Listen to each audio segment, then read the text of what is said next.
सर्वप्रथम आपल्या सर्वांचं हार्दिक स्वागत आपल्या या the officer your personal mentor या प्लॅटफॉर्म वरती. मित्रांनो, लाखो लोकांची झोप ज्या गोष्टीने उडालेली असते त्यातलं एक महत्वाची जे कारण आहे ते म्हणजे एमपीएससी किंवा युपीएससीतून आपल्याला पोस्ट मिळवणं. असे अनेक लाखो तरुण तरुणी आहेत की जे हे स्वप्न उराशी घेऊन बाळगून झोपलेले असतात, उठलेले असतात किंवा सतत ते जीवन जगत असतात की मला पोस्ट पाहिजे, बरोबर.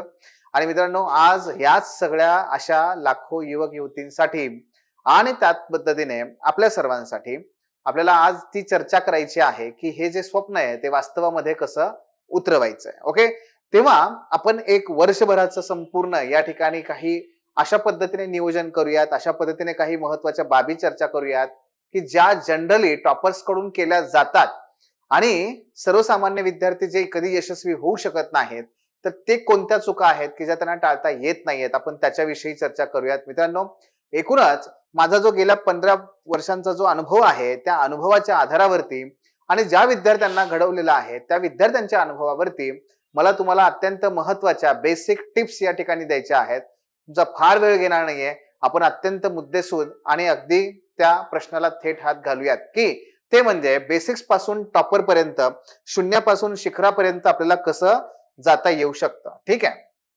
अगदी पहिला मुद्दा जो आहे तो हाच आहे की जो आपलं टार्गेट, ठीक आहे, आपलं टार्गेट आणि गोल, बरं का, या दोन गोष्टी आपल्या पहिल्या दिवसापासून ठरल्या पाहिजेत.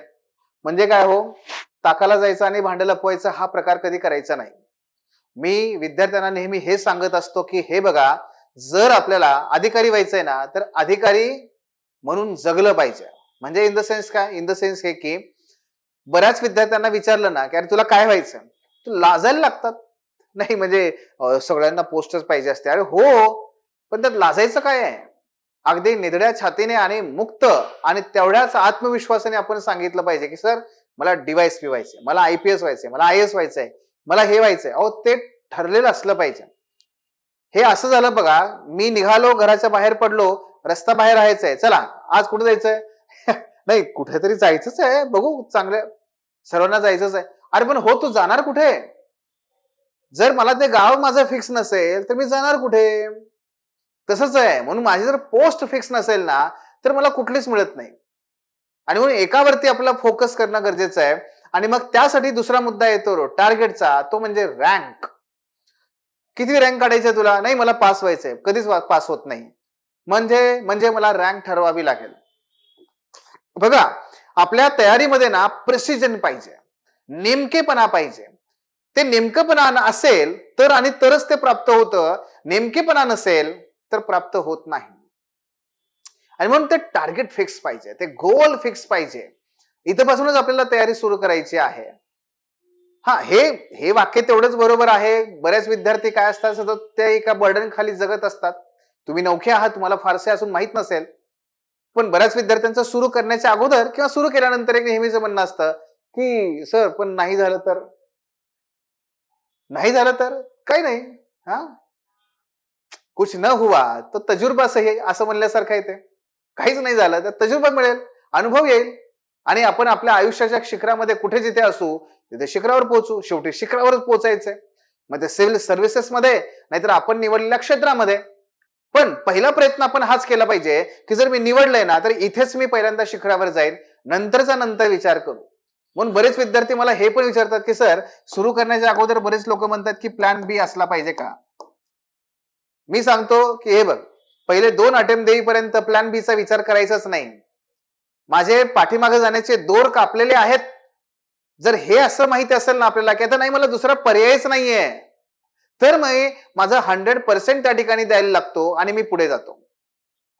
त्यामुळे दोर कापायचे, पहिले 1-2 अटेम्प्ट दोर कापायचे, नंतर प्लॅन बी चा नंतर आहे. हा, बरेच विद्यार्थी असं करतात की 10-10, 15-15 वर्ष 4-4, 5-5 अटेम्प्ट दिल्यानंतर प्लॅन बी चा विचार करायला लागतात. ती चुकीची गोष्ट आहे.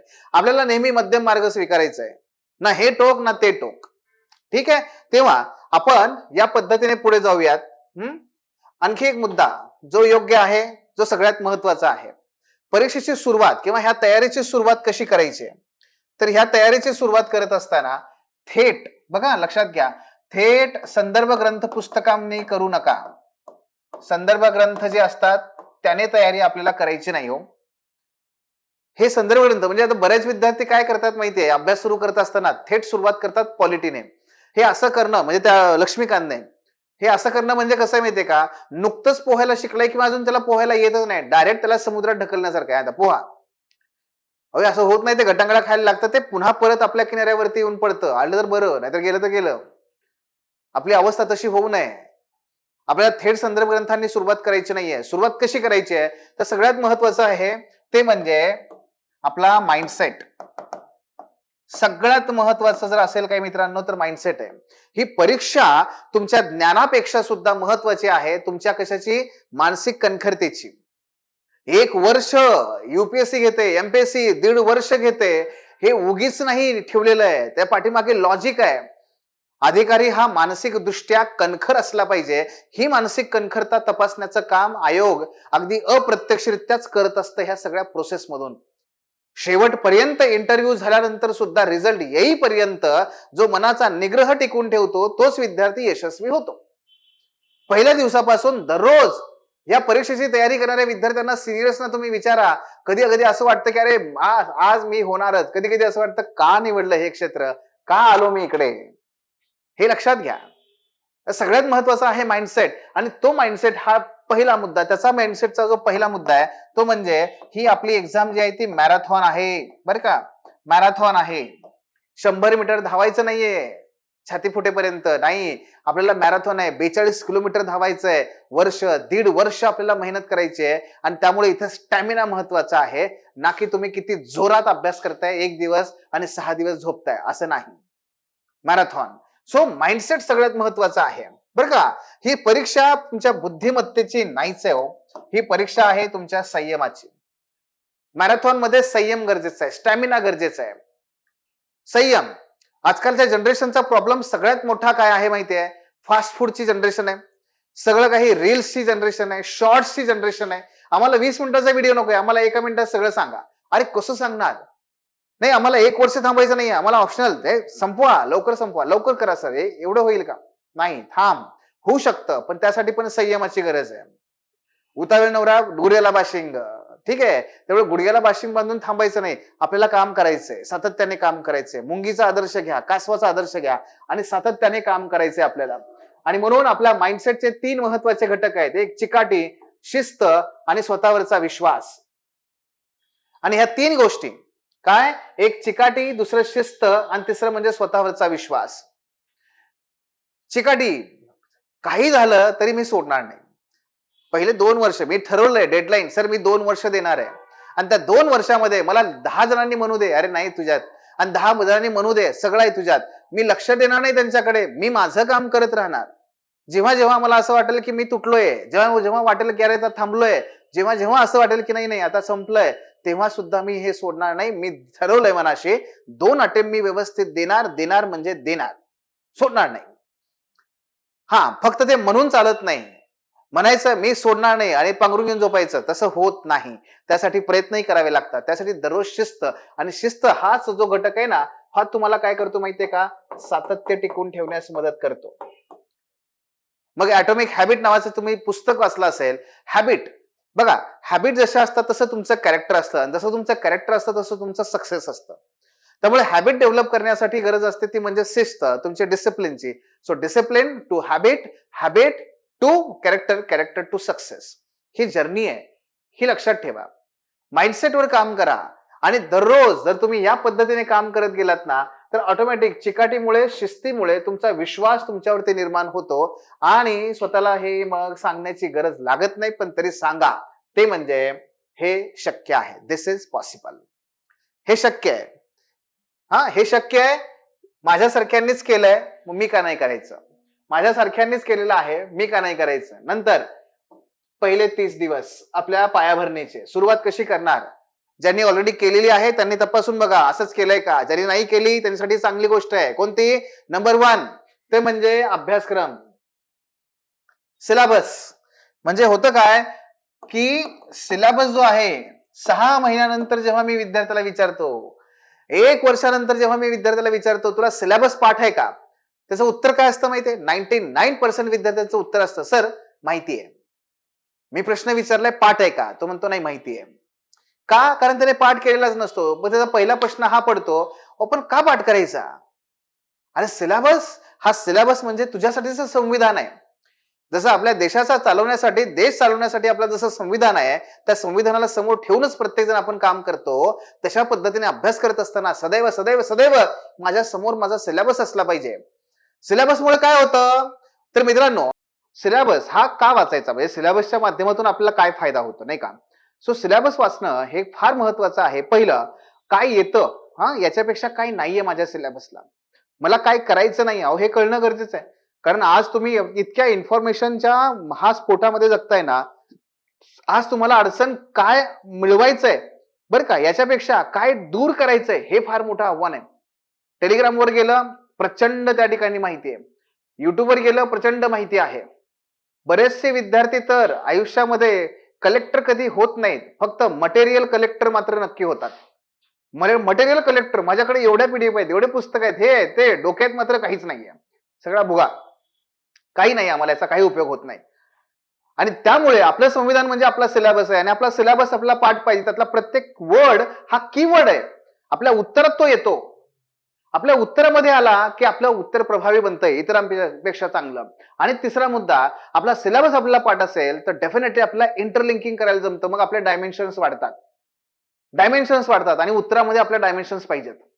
आणि म्हणून सिलेबस पाठ पाहिजे. डेली बेसिसवर सिलेबस पाठ करायला सुरुवात करायची. वाचायचा, डेली वाचा, आपोआप पाठ होतो. म्हणून पहिल्या 30 दिवसामध्ये काय करायचंय, तर आपला सिलेबस याच्यावरती सगळ्यात महत्वाचं आहे. त्यानंतर बेसिक्स मध्ये येतं एनसीईआरटी. जे विद्यार्थी मराठीतून करतायत त्यांनी सुद्धा वाचायचंय, आणि जे इंग्लिशमध्ये करतायत त्यांनी तर वाचायचंच आहे, पण स्टेट बोर्ड सुद्धा आपण वाचायचं आहे. यातलं कुठलं वाचायचं, काय नाही वाचायचं हे सुद्धा आपण तुम्हाला नक्कीच सांगूयात. त्याची एक लिस्ट असते, ती लिस्ट फक्त सांगा, तुम्हाला हवी असेल नक्कीच मेसेज टाका, तुम्हाला ती लिस्ट त्या ठिकाणी पाठवून दिली जाईल. एनसीईआरटी, स्टेट बोर्ड म्हणजे सगळ्यात महत्वाचं काय, दिसते इमारत, दिसतो आयएस झालेला, दिसतो पास झालेला, अरे पण त्याने जे केलंय ते कोणतं, पायाभरणी. ती पायाभरणी कुणाला दिसत नाही. आणि म्हणून एमपीएससी असू दे, नंतर तुमची युपीएससीची प्रिलिम असू दे, पास होण्यासाठी जो नॉलेज बेस लागतो ना, तो सगळा हा इथूनच येतो. एवढ्यावरती सुद्धा मुलं पास होतात, लिहून घ्या. हा बेस आहे. आणि हे शेवटपर्यंत करत नाहीत, आणि स्वप्न बघतोय आपण की आम्हाला आयएस व्हायचंय, आम्हाला डेप्युटी कलेक्टर व्हायचंय. आणि तिसरं, वर्तमानपत्र वाचायला सुरू करा. मुख्य परीक्षा पास व्हायचंय ना, एथिक्स आहे, एसे आहे, ऑप्शनल आहे, तुम्हाला करंट अफेअर्सची जोड द्यावी लागेल. करंट अफेअर्स वरती नेमके प्रश्न विचारले जातात, आपल्याला ते वाचावं लागतं. हा पुढचा मुद्दा आहे की ते वाचायचं कसं, स्वतंत्रपणे आपण त्याच्यावर चर्चा करूयात. पण वाचावं का, हो वाचावं. पहिले 30 दिवस तर वर्तमानपत्राची ओळख होण्यामध्ये, आपण फॅमिलीवर होण्यामध्ये आपल्याला वेळ लागतो. करा. पहिल्या पानावर काय असतं, शेवटच्या पानावर काय असतं, संपादकीय पान कुठल्या पानावर असतं, मध्ये कुठे काय असतं, अहो एवढं जरी केलं ना तरी तुम्हाला सुरुवातीला त्या ठिकाणी आनंद मिळायला लागेल. एक उत्सुकता येईल की आणखी काय, नवीन काय, यात काय, त्यात काय. पण ही सुरुवात करा. ह्या सुरुवात करण्यासाठी अत्यंत महत्वाच्या 3 गोष्टी मी तुम्हाला त्या ठिकाणी सांगितल्या. सिलेबस आहे, त्याचबरोबर न्यूजपेपर सुद्धा आहे. मग युपीएससीच्या संदर्भात किंवा एमपीएससीच्या संदर्भात बघा, लक्षात घ्या, हे स्वयंवर आहे. स्वयंवर म्हणजे काय हो, आपल्याला जायचंय आणि आपल्याला जिंकायचंय त्या ठिकाणी जे महत्वाचे आपली जे स्वप्नातली जी स्वप्नातली आपल्याला पोस्ट जिंकायची आहे. आणि ही जिंकण्यासाठी आपली परीक्षा ही 3 टप्प्यातली, पहिली पूर्व, दुसरी मुख्य आणि तिसरी मुलाखत. ज्याच्यामध्ये हे एक लक्षात घ्या, ही पूर्व परीक्षा जी आहे, त्याबद्दल आपण चर्चा करूयात. ही पूर्व परीक्षा जी आहे, बऱ्याच विद्यार्थ्यांना असं वाटतं की ती निवड करण्याची परीक्षा आहे. नाही हो, ती रिजेक्शनची परीक्षा आहे. रिजेक्शन, आपलं रिजेक्शन होऊ नये याची काळजी घ्यायची आहे पहिल्या त्या परीक्षेमध्ये. म्हणजे काय, पूर्व परीक्षेमध्ये त्यांना नॉन सिरियस कॅन्डिडेट बाहेर काढायचे.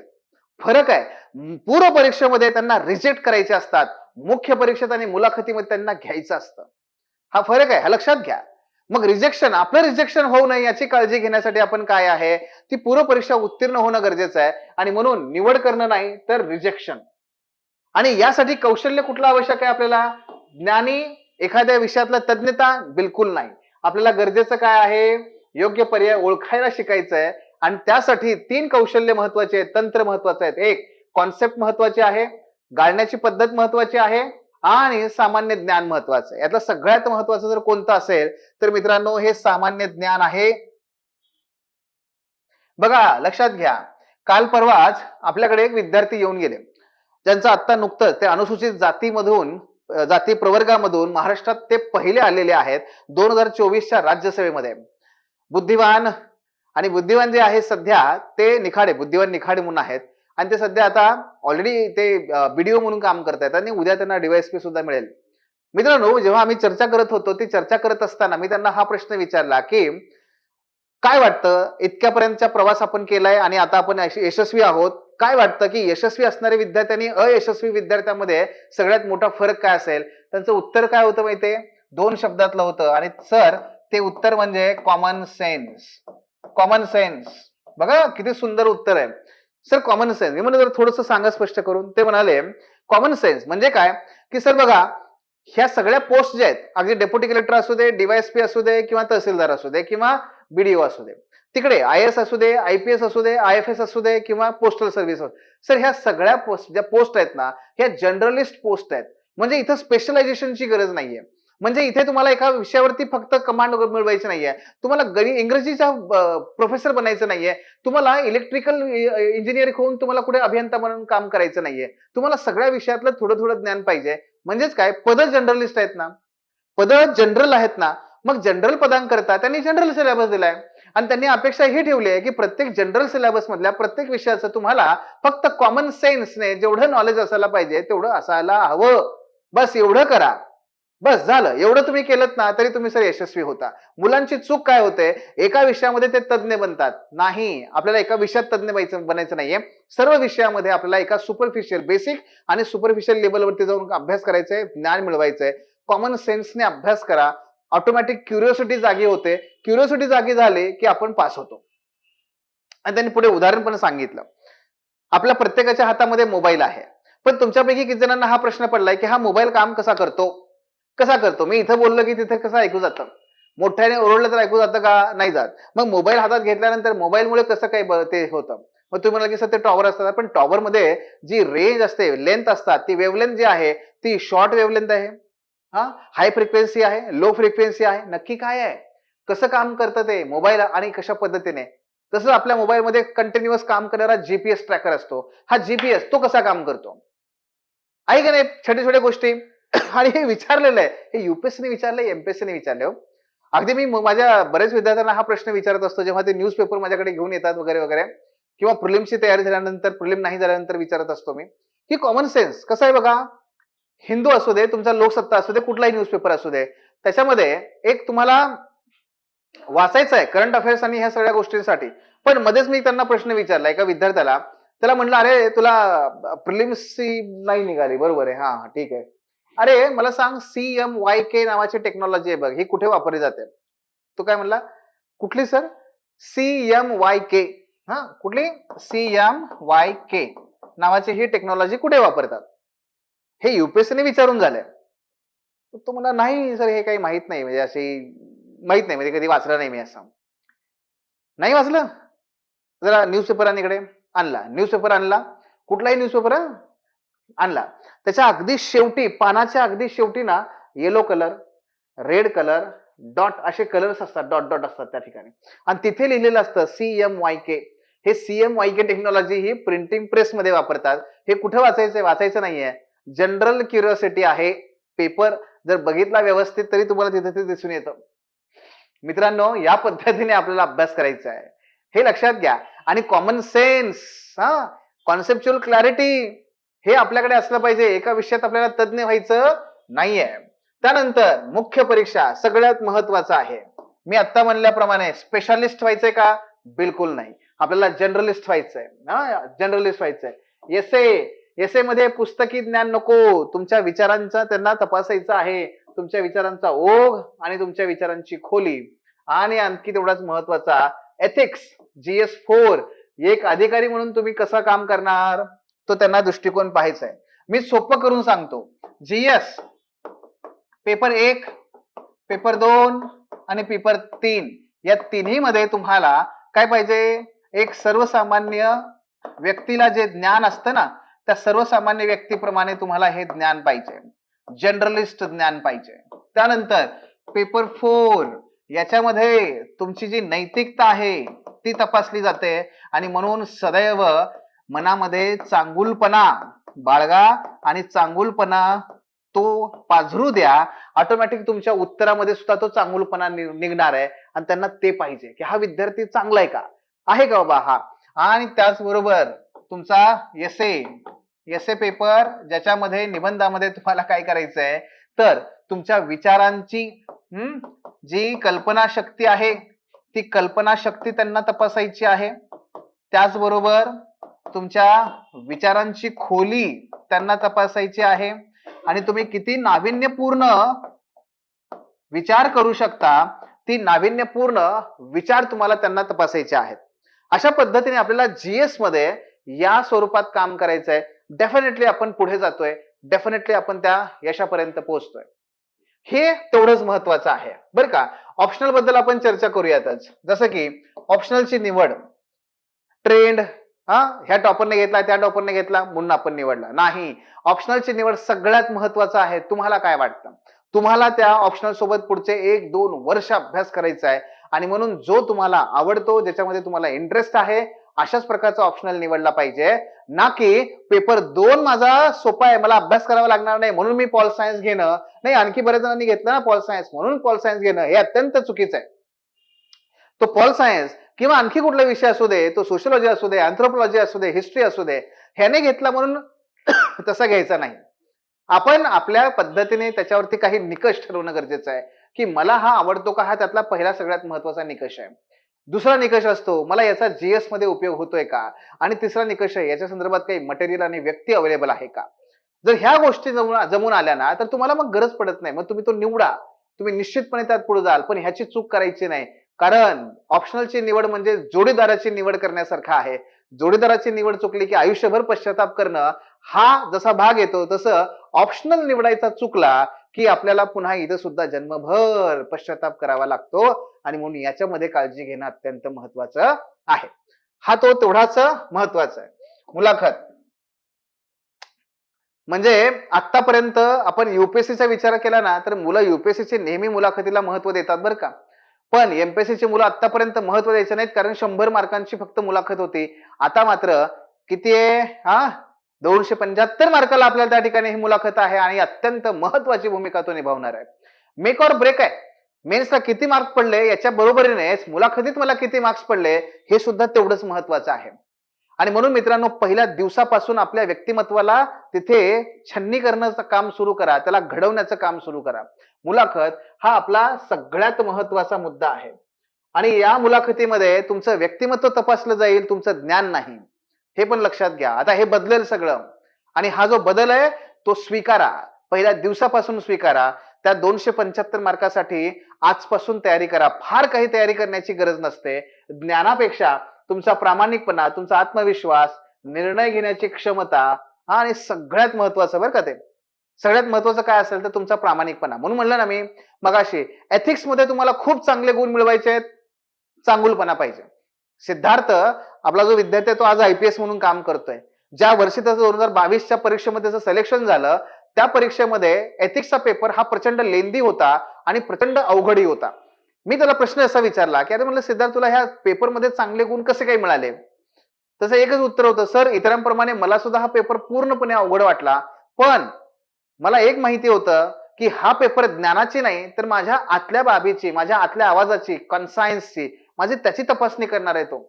आणि म्हणून मी जसा आहे तसा मी त्या ठिकाणी व्यक्त करण्याचा प्रयत्न केला आणि सर मला चांगले मार्क्स मिळाले.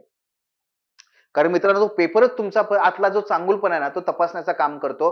तसंच तुमचा इंटरव्ह्यू हा तुम्ही किती प्रामाणिक आहात हे तपासण्याचं काम करतो. आणि म्हणून म्हणलं ना मग अशी आपल्या सेशनची सुरुवात करताना मी तुम्हाला सांगितलं तुम्हाला अधिकारी व्हायचंय ना तर अधिकाऱ्याप्रमाणे जगायला सुरुवात करा, अधिकाऱ्याप्रमाणे पहिल्या दिवसापासून बनायला सुरुवात करा. जर इथेच तुम्ही घाबरायला लागला की माझं काय होईल, असं होईल तसं होईल, उद्या तुम्ही जिल्हा काय सांभाळणार, काय सांभाळणार नाही ना. म्हणून ह्या अडचणी या बाबी इथे लक्षात ठेवायच्या आहेत.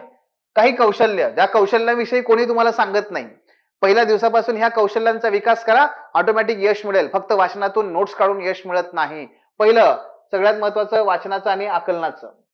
वेगाने वाचून त्यातला क्रक्स समजून घेण्याची क्षमता आपल्याला हळूहळू डेव्हलप करायची आहे. वाचनाच्या अनेक टेक्निक्स आहेत, ते आम्ही आमच्या विद्यार्थ्यांना सतत सांगत असतो. आणि त्यातून मग क्रक्स कसा काढायचा आहे, म्हणजे बघा हे कसं आहे माहितीये का, दूध दुधाचं, दही दह्याचं, ताकात ताकाचं, लोण्यात लोण्याचं, तुपात आपल्याला ते तूप काढता आलं पाहिजे, हे आपल्याला करायचं आहे. ओके. आणि हे शिकायचंय, हे कौशल्य हे लगेच होत नाही, त्यासाठी वेळ लागतो. लेखन कौशल्य सगळ्यात क्रिटिकल आहे, सगळ्यात क्रिटिकल. जर जसा एखादा क्रिकेटर बनायचंय, यशस्वी क्रिकेटर, तर तो जसा काही बघा नेट प्रॅक्टिस करतो तशा पद्धतीने स्विमर व्हायचंय, अर्धा दिवस तो पाण्यात असतो. धावपटू व्हायचंय, अर्धा दिवस तो ग्राउंड मध्ये असतो. IAS व्हायचंय, IPS व्हायचंय किंवा डेप्युटी कलेक्टर व्हायचंय, तर अर्ध्यापेक्षा जास्त दिवस आणि वेळ तुमचा लिहिण्यात गेला पाहिजे. लेखन कौशल्य, कारण शेवटी लिहिणं हे तुमचं काय असतं माहितीये, एक्सटेन्शन असतं तुमच्या व्यक्तिमत्वाचं. तुम्ही कोण आहात हे तुमच्या उत्तरपत्रिकेतून दिसतं, तुम्ही स्वतः जाऊन सांगणार नाही आहात. मग तुम्ही कोण आहात हे तुम्हाला सांगायचंय त्या परीक्षकाला, की Y I am the best candidate, I am the best eligible candidate for this post, हे कसं सांगणार, उत्तरपत्रिकेच्या माध्यमातून. म्हणून वाचा कमी, लिहा जास्त, हे तेवढंच महत्वाचं आहे. आणि इंटरलिंकिंग करण्याचं तिसरं कौशल्य आहे. मगाशी सांगितलं मी तुम्हाला, सिलेबस पार्ट असेल तर इंटरलिंकेजेस करणं सहज शक्य होतं, ते करायला पाहिजे. इंटरलिंकेजेस करा, इंटरलिंकेजेसच्या माध्यमातून तुमच्या जास्तीत जास्त डायमेन्शन्स कव्हर होतात. आता काही स्त्रोत सांगायचे, पण हे स्त्रोत ह्या ठिकाणी दिलेलेच आहेत, उत्तर लेखनासंदर्भात पण पुढे मी सांगेनच. पण स्त्रोतांबद्दल मात्र मी तुम्हाला एक मुद्दा सांगतो. बघा, तुमचे दोन स्त्रोत आहेत. एक म्हणजे तुमचे बेसिक्स, बरं का, हे बेसिक्स चांगले पाहिजेत, ज्यामध्ये स्टेट बोर्ड आणि तुमचे NCERT याला सुट्टी नाहीये. आणि मग येतात ते तुमचे रेफरन्स बुक्स. हे मात्र काय करायचं आपल्याला, अतिशय तज्ञ मार्गदर्शकांच्या मार्गदर्शनाखालीच आपण त्यांची निवड करायची आहे.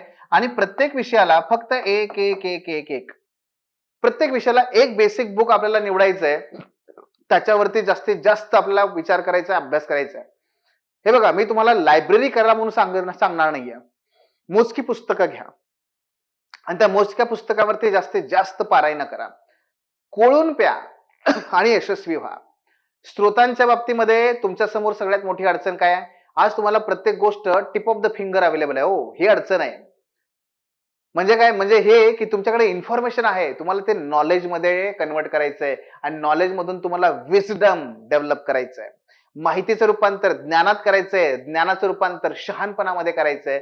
हे आपल्या समोरचं अडचण आहे आणि हे आपल्याला इथे शिकायचं आहे, हे मला सांगायचंय. उत्तराची सुरुवात किंवा उत्तर लेखन डे 1 पासून करायचं. काय, डे 1 पासून, त्याला आम्ही डे 0 म्हणतो. या डे 0 पासून उत्तर लेखनाची सुरुवात करा. उत्तर लेखनाच्या दोन पद्धती असतात, एक म्हणजे क्लोज आणि दुसरी म्हणजे ओपन. बरेच तुम्हाला असे म्हणतील की अरे काय, आडात नाही तर पोहऱ्यात कुठून येणार, म्हणजे वाचलंच नाही तर लिहिणार काय. आज थांबू नका ना, ही परीक्षा थांबणार आहे का, नाही थांबणार. अहो तो जुना पॅटर्न गेला नाही, 2 वर्ष लागतात अभ्यासाला, बिलकुल नाही. आपण एका वर्षात पास व्हायचंय ना तर होऊ शकतो. मग काही गोष्टी इनोव्हेटिव्हली करा, जसं ओपन बुक मेथडने लिहायला सुरुवात करा. बघून लिहा आणि तपासून घ्या. लिहून फक्त वही ठेवू नका, तपासून घ्या, फीडबॅक घ्या, इम्प्रूव्हमेंट करा, पुढे चला. पहिल्या टप्प्यामध्ये मित्रांनो टेक्निकल चुका दूर करा. दुसऱ्या टप्प्यामध्ये रिव्हिजन रिव्हिजन रिव्हिजन, त्याच्या माध्यमातून कॉन्टेंट आपोआप डेव्हलप होतो. नेहमी लक्षात ठेवा, कॉन्टेंट गोळा करण्याची ही अव्याहत चालणारी प्रक्रिया असते, तसंच टेक्निकल चुका दूर करण्याची पण एक अव्याहत चालणारी प्रक्रिया असते. या दोन्ही पॅरलल आहेत, मिक्स करू नका. कॉन्टेंट नाही म्हणून लिहायचंच नाही, हा अट्टहास सोडून द्या. उत्तर लेखन कसं करावं, कसं प्रभावी असतं ते आपण स्वतंत्र चर्चा केलेली आहे. मागे जाऊन आपल्या चॅनलवरती बरेचसे युट्यूबचे व्हिडिओज बघा, डेफिनेटली तुम्हाला त्याचा फायदा होईल. त्याचबरोबर वेळेचं नियोजन. येस, 888 8 तास अभ्यास, 8 तास झोप आणि 8 तास मस्तपैकी इतर कामं आपली जी आहेत ती करण्यासाठी वेळ द्या. हो, जर तुम्ही सातत्य टिकवलं ना, फक्त 8 तास अभ्यास करायची तुम्हाला गरज आहे, याच्यापेक्षा जास्त करण्याची गरज नाहीये. तो विसरून जा. लोक तुम्हाला जे सांगतात 10 तास, 12 तास, 15 तास, हा ठीक आहे ना, परीक्षेच्या अगोदरचे 2 महिने मी करेन, पण परीक्षेला अजून 1 वर्ष लागलंय, त्याचं तुम्ही अजून मला काय म्हणताय, नाही आतापासून 15 तास अभ्यास केला पाहिजे तो, असं नाहीये.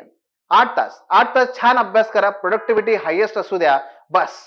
आणि 8 तास मस्तपैकी झोप घ्या, तरी 8 तास अजून शिल्लक राहतात. बघा आता काय करायचं तसं नाही, त्याथे आपण सांगतो तुम्हाला, चांगल्या पद्धतीने काम करूया. त्याच्यामध्ये अवांतर वाचन वगैरे आपल्याला सगळ्या गोष्टी करायच्याच आहेत. आणि जे कोणी आहेत आपले नोकरी करणारे वगैरे जे विद्यार्थी आहेत त्यांच्यासाठी गंमत बघा ना, 8 तास तुम्ही समजा अभ्यास केला आणि 7 दिवस अभ्यास केला तर 7 8 56, ठीक आहे, तो 56 तास झाला. आणि जे जॉब करणारे आहेत त्यांनी दररोज काय केलं, दररोज समजा 4 तास किंवा 5 तास केला, 5 तास केला दररोजचा, आणि विकेंडला शनिवार आणि रविवार आहे तिथे मात्र समजा 10 तास केला, तरी विकेंड शनिवार 10 रविवार 10 20 तास, आणि 5 5 25 55 तास झालं का नाही. फक्त 1 तासाचा फरक. जॉब करत करत सुद्धा तेवढाच तास अभ्यास होतोय. काही अडचण नाही हो. शेवटी कसं असतं, प्रोडक्टिव्हिटी महत्वाची आहे, तुमचं कॉन्सन्ट्रेशन किती महत्वाचं आहे. नुसता अभ्यास करत जातोय पण ह्याचा कंटिन्यू ह्याच्यासमोर मोबाईल आहे, मालिका बघतोय, रील बघतोय, शॉर्ट बघतोय, नाहीतर काहीतरी विचारामध्ये गुंतून पडलाय. 99% विद्यार्थी माझ्याकडे जेव्हा येतात तेव्हा त्यांचा सगळ्यात मोठा लॅकुना प्रॉब्लेम आणि अडचण कोणती आहे माहितीये, over thinking. Sir random thoughts इतके येतात की काही कळतच नाही काय करावं. रॅन्डम थॉट्स अरे येतात कसे काय हे, आणि मग बसतो म्हणजे काय करतो पण, मग त्याचा काही उपयोग नाहीये. आणि म्हणून हे लक्षात घ्या की आपल्याला या पद्धतीने वेळेचं हे करावं लागेल. सातत्य, मोटिवेशन. मोटिवेशनची गरज असतेच, मान्य आहे. मोटिवेशन फक्त एके दिवशी घेतलं की आयुष्यभर पुरतं का नाही. मोटिवेशन हे आंघोळीसारखं आहे. दररोज आंघोळ करता की नाही, का कधीतरी करता नाही ना. मग मोटिवेशन हे आंघोळीसारखं आहे, दररोज आंघोळ करावी लागते. तसं दररोज मोटिवेशन असलं पाहिजे. मोटिवेशन कुठून मिळतं, आपण लिहिलेलं उत्तर त्यातून मोटिवेशन मिळतं, आपण वाचलेली 10 पानं त्यातून मोटिवेशन मिळतं, आपल्या मार्गदर्शकाने मेंटॉरने आपल्या पाठीवर थाप मारून म्हटलं की अरे वा मस्त, त्यातून मोटिवेशन मिळतं. मोटिवेशन ह्या अनेक बाबतीतून मिळत असतं. गरजेचं आहे मोटिवेशन, कारण मोटिवेशन शिवाय आपण पुढे जाऊ शकत नाही. म्हणून मोटिवेशन गरजेचं आहे, ते टिकवायचं आहे. पण ह्या 3 स्रोतांचा वापर करा. त्याचबरोबर डेली ट्रॅकिंग. आपल्याकडे जे विद्यार्थी येतात त्या विद्यार्थ्यांना आपण ट्रॅकर देतो. ट्रॅकर नावाचं आपलं एक डायरी स्वरूपात एक वही आहे, आणि त्या वहीमध्ये 365 दिवस असतात. त्यांना आपण डेली ट्रॅक करण्यासाठी त्यांना सांगत असतो की जे जे काही केलंयस त्याच्यामध्ये वेगवेगळ्या प्रकारचे सेक्शन असतात आणि ते त्यांना आम्ही लिहायला लावतो. त्याच्यामुळे त्याला स्वतःलाही कळतं आज आपण काय ठरवलं होतं, किती अचीव्ह झालं. ते 6 दिवस 7 दिवस त्याने केलं की आमच्याकडे जेव्हा त्याची मीटिंग असते तेव्हा पर्सनल मीटिंग मध्ये आम्ही त्यांना हे सांगतो की बघ मागच्या 6 दिवसामध्ये हे गोष्टी आहेत, या पद्धतीने इम्प्रूव्हमेंट व्हायला पाहिजे, इथे इथे चांगली गोष्ट आहे, इथे इथे मात्र आपल्याला काम करावं लागेल. ट्रॅक ठेवलं, दिवसाचं ट्रॅक ठेवलं. मोस्ट ऑफ दी जनता काय करते माहितीये, बिलकुल ट्रॅक ठेवत नाही, अभ्यास करत राहते वर्षभर, परीक्षा झाली, प्रिलिम फेल झाला, मग मागे वळून बघते की मग काय चुकलं, कळत नाही का, कारण वर्षभराचं काही आठवत नाही कुणाला. पण जे विद्यार्थी डेली ट्रॅक ठेवतात ना त्यांना माहितीये त्या दिवशी त्यांचा रिझल्ट लागत असतो. 1 वर्षानंतर रिझल्ट लागत नाही, त्या दिवशी त्यांचा रिझल्ट लागतो, कारण ते डेली ट्रॅक ठेवतात. त्यांना त्या दिवशी त्यांना कळतं आज मी किती काम केले, किती नाही केले, किती वेळ वाया गेला, कुठे गेला, कसा गेला. आपल्या ह्या ट्रॅकरचं हे वैशिष्ट्य आहे. हे ट्रॅकर आमच्या विद्यार्थ्यांना निश्चितपणे खूप चांगल्या प्रकारे त्यांची प्रोडक्टिव्हिटी वाढवण्यासाठी मदत करतं, आणि म्हणून ते करा ते सुद्धा. आणि सगळ्यात महत्वाचं असतं व्हाय. पहिल्या मीटिंग मध्येच आम्ही विद्यार्थ्याचं जेव्हा स्वॉट अनालिसिस आणि त्याचं स्ट्रॅटेजी सेशन घेतो तेव्हा पहिल्या मीटिंग मध्ये आम्ही त्यांना हा प्रश्न विचारतो, का बनायचंय, IAS का बनायचंय, डेप्युटी डायरेक्टर का बनायचंय, का काही असेल. कोणी म्हणतं सर लाल दिव्याच्या गाडीसाठी, ठीक आहे. कोणी म्हणतं समाजासाठी काहीतरी काम करण्यासाठी, ठीक आहे. कोणी म्हणतं की नाही ते एक्स बॉयफ्रेंड आहे किंवा एक्स गर्लफ्रेंड आहे, फार म्हणजे असं ना मला नाकावर टिचून दाखवायचंय मी काय बनलोय ते. व्हॉट काही तुमची कारणं असतील, पण तुमची ती कारणं तुम्हाला सापडली पाहिजेत, कारण तेच तुमच्यासाठी मोटिवेशनचा एक महत्वाचा स्रोत असतं, की ज्याच्यासाठी आपल्याला अधिकारी व्हायचंय ना ते आपल्यासाठी मोटिवेशन असतं. मग हे आपल्याला महत्वाचं आहे.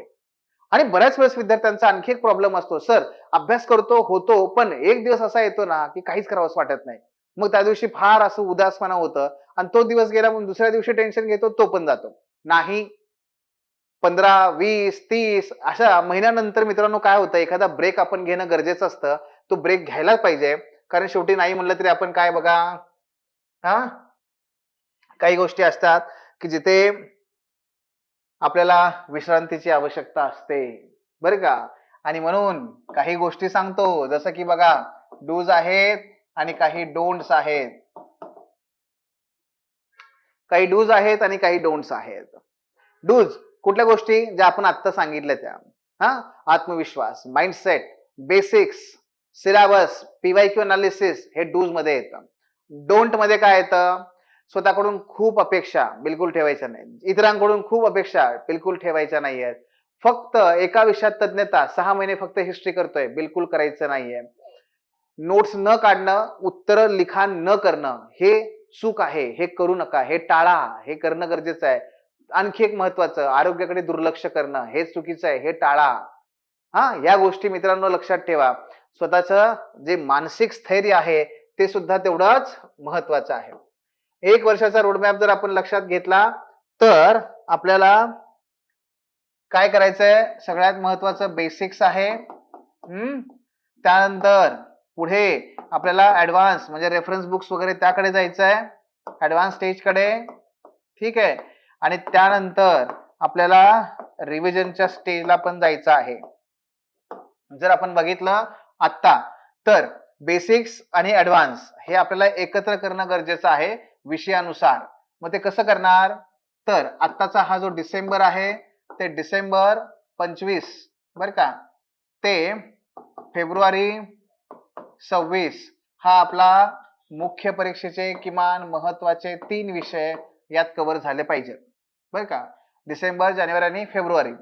त्यानंतर फेब्रुवारी आपण अर्धा वेळ मेन्सला देणार, अर्धा वेळ आपण काय करणार, फेब्रुवारी ते मे 26 पर्यंत आपण प्रिलिम्स वरती फोकस करणार. आणि त्याच्यानंतर मग जून 26 ते ऑगस्ट 26 युपीएससी साठी आणि ऑक्टोबर 26 एमपीएससी साठी हे पुन्हा आपण काय करणार, मुख्य परीक्षेसाठी देणार. लक्षात घ्या, हे पुन्हा आपण काय करायचं, मुख्य परीक्षेसाठी द्यायचं. जर वेळेचा विचार कराल तर या आगामी परीक्षेसाठी सुद्धा 26 साठी सुद्धा आपल्याकडे वेळ नाहीये, फार वेळ नाहीये, निवांत करतो म्हणायला. त्यामुळे लवकरात लवकर जागे व्हा, कृती करा आणि यश मिळवा. शेवटी काय बघा की आपल्याला या ठिकाणी आलोय ना तर पोस्ट घेऊन जायचंय. आणि मग आहेत अनेकांनी ऑलरेडी बरेच प्रयत्न सुरू केलेले आहेत, काही तुमच्या सोबत करतील, तुम्ही कधी करणार आहात. वेळ, सर्वोत्तम वेळ ही कालची होती सुरू करण्याची, बऱ्याच जणांनी तुमच्या सुरू केलेली आहे. पुढची सर्वोत्तम वेळ जी आहे सुरुवात करण्याची ती कोणती आहे, आज, आत्ता, ताबडतोब. आणि अशाच विद्यार्थ्यांसाठी आम्ही हा जो आपला ILP जो प्रोग्राम आहे ज्याच्यामधला आय जो आहे तो म्हणजे इंटेन्सिव्ह, अतिशय इंटेन्सिव्हली आम्ही याच्यावरती काम करतो. तो इंटेन्सिव्हली हा रन होणारा प्रोग्राम आहे. 1 वर्षाची ही बॅच आहे. 2026च्या विद्यार्थ्यांकरिता अत्यंत उपयुक्त अशी ही बॅच आहे. आणि या बॅच मध्ये मित्रांनो मी जे आतापर्यंत बडबड केली आहे ती बडबड नाहीये, ते माझ्या अनेक वर्षांच्या अनुभवातून बाहेर पडलेले ते विचार आहेत. आणि हे सगळे विचार याच्या माध्यमातूनच आम्ही आपली ही बॅच रन करतोय. या बॅच मध्ये तुम्हाला अत्यंत बेसिक आपला फाउंडेशन कोर्स आम्ही प्रत्येक ILPच्या स्टुडंटना देतो, करायला लावतो. कारण पुन्हा स्टेट बोर्ड आणि NCERT वरती जर कमांड नसेल तर असे विद्यार्थी पुढे जाऊ शकत नाहीत, यशस्वी होऊ शकत नाहीत. आणि आम्हाला तुमचं यश पाहिजे, नुसतं एनरोल करणं तुम्ही आणि येऊन बसणं उपयोगाचं नाही, आम्हाला ते नकोय. तुमचं यश आम्हाला पाहिजे, लक्षात घ्या. आणि म्हणून आमचा पहिला सगळ्यात महत्वाचा फोकस असतो तुमच्या फाउंडेशनवर. स्टेट बोर्ड, NCERT मराठी माध्यमातून ह्या 2 गोष्टी आपण आपल्या अगोदर करायच्या आहेत. त्याचबरोबर आपल्याला आपल्या मुख्य परीक्षेतले काही विषय पूर्ण करायचे आहेत. अनुभव असलेले, इंटरव्ह्यू दिलेले, UPSCचा अनुभव असलेले, अनेक वर्षांपासून याच क्षेत्रामध्ये असणारे तज्ञ मंडळी हे तुम्हाला शिकवायला आहेत. आणि त्यांच्या शिकवण्यामुळे, आणि ह्या शिकवण्यामध्ये फक्त असं नाही बरं का इतरांच्या पद्धतीने आपण फक्त सिलेबस संपवला जाणार आहे सिलेबस तुमचा, आमचा फोकस सिलेबसवर नाही, आमचा फोकस तुमच्यामध्ये ती कौशल्य विकसित करणं, तुमच्यामध्ये जे निहित गुण आहेत त्यांचा विकास करणं याच्यावर जास्त आहे. आणि म्हणून कारण तेच तुम्हाला अधिकारी बनवतील. आणि सतत तुमच्या डेली बेसिसवरती आन्सर रायटिंग असेल, त्याचा फीडबॅक असेल, त्याचबरोबर तुमच्या सेक्शन वाईज टेस्ट असतील, त्याचबरोबर तुम्हाला त्या ज्या काही तुमच्या लागणाऱ्या अद्ययावत नोट्स आहेत त्या नोट्स असतील, ह्या सगळ्या गोष्टी तुम्हाला अवेलेबल होतात. आणि म्हणून वन स्टॉप सोल्युशन या पद्धतीने तुम्हाला इथं मिळतं. आणि मित्रांनो मगाशी जे सांगितलं आपला एकमेव प्लॅटफॉर्म आहे, सगळ्या कोचिंग इंडस्ट्रीमध्ये जाऊन बघा तुम्ही, आपला एकमेव प्लॅटफॉर्म आहे की जो डे 1 पासून तुम्हाला त्या पद्धतीने इंटरव्ह्यूसाठी तयारी करून घेतो. तुम्ही आज महाराष्ट्रामधल्या कुठल्याही यशस्वी झालेल्या विद्यार्थ्याला विचारा इंटरव्ह्यूसाठी द बेस्ट प्लॅटफॉर्म कुठला आहे, तर द ऑफिसर आहे. कारण द ऑफिसरच्या या प्लॅटफॉर्मवरती आपण ऑफिसर्सनाच घेऊन येतो ज्यांचा 30 40 वर्ष अनुभव आहे, हे येत आहेत आणि तुम्हाला मार्गदर्शन करतायत. मित्रांनो ह्या अशा पद्धतीने अत्यंत अभिनव स्वरूपाचा हा आपला प्रोग्राम आहे, ज्याच्यामुळे तुमच्या प्रत्येक टप्प्यावरती तयारी होऊन जाते. आपल्या प्रिलिम साठीची फोकस बॅच असेल, मेन साठीची स्वाध्याय बॅच असेल, इंटरव्ह्यू साठीचा स्वतंत्र इंटरव्ह्यूचे प्रोग्राम आहेत ते असतील, या सगळ्या माध्यमातून अनेक विद्यार्थ्यांनी यश मिळवलंय. त्यापैकीच तुम्ही सुद्धा असणार आहात. फक्त गरज आहे पटकन निर्णय घेण्याची. आणि मगाशी सांगितलं ना, सर्वोत्तम वेळ ही कालची होती, पुढची सर्वोत्तम वेळ ही आजची आहे, उद्या कधी येत नसतो. मित्रांनो, तुम्हाला कुठल्याही प्रकारची काही अडचण असेल, आम्हाला भेटा. आपलं ऑफिस आहे अलका चौकामध्ये पुण्यात. ऑफलाईन या, भेटा. ऑनलाईन असाल, फोन नंबर्स आहेत खाली दिलेले, त्याच्यावरती कॉल करा, भेटा, विचारा आणि पुढे जा. आम्ही सदैव सोबत आहोत. मेंटॉरिंग असू दे, मग ते इंटरव्ह्यूच्या टप्प्यातलं असू दे, मुख्य परीक्षेमधलं असू दे, ऑप्शनल मध्ये असू दे. महाराष्ट्रात सर्वप्रथम जर मेंटॉरिंग तज्ञ स्वरूपामध्ये, टेक्निकल स्वरूपामध्ये, शास्त्रीय पद्धतीने जर कोण करत असेल तर तो आपला प्लॅटफॉर्म आहे. अशा अनेक इनोव्हेशन्स आपले आहेत. त्याचा लाभ घ्या आणि लवकरात लवकर यशस्वी व्हा. आम्ही ज्या यशाला विद्यार्थ्यांना बाहेर 3-3 वर्ष लागतात, त्याला आम्ही 1 ते 1.5 वर्षामध्ये आणलेलं आहे. अनुभव घ्या. ठीक आहे. धन्यवाद. Thanks for watching. If you found this video valuable, don't forget to like, share and subscribe our channel. The Officer, your personal mentor.